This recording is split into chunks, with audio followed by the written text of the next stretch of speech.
what are these theories about the short? Like, how do they explain the verb? Yeah.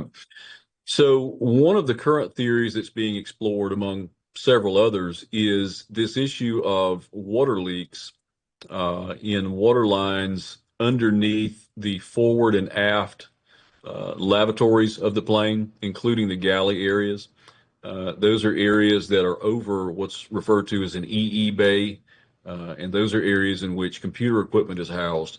We know from prior FAA and Boeing documents publicly available that there have been reports in the field of water lines leaking into the EE bays, causing computer equipment to become wet and in some cases having to be replaced.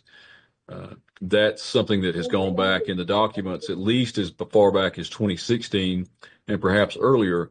The most recent directive that we've seen was to take effect about 6 months after our crash, which obviously would not have helped us in this case. But essentially what can happen is water from faulty couplings can leak into areas that were not properly waterproofed at the time of manufacture. And that water can leak into the equipment bays and cause the computers to become wet. If that happens, according to the FAA, those leaks can cause electrical shorts, which can lead to the loss of computers and equipment critical for safety and flight. Any, like, whom responsibility do you think the like this issue was, like the water leak? Like, was it only Boeing or only Air India or both of them? In terms of responsibility for the leaks? Yeah, in terms of like keeping an eye about the water leaks, like if something like that is happening, or like, what could have been done to prevent it? Okay.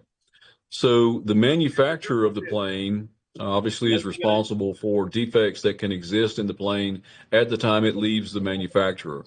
So in this case, if the couplings were defective at the time they left Boeing, then Boeing could be held responsible for those. Similarly, if Boeing failed to install proper waterproofing and sealing in areas over these EE bays, they can also be responsible for that if that is determined to be a causal factor in what happened here.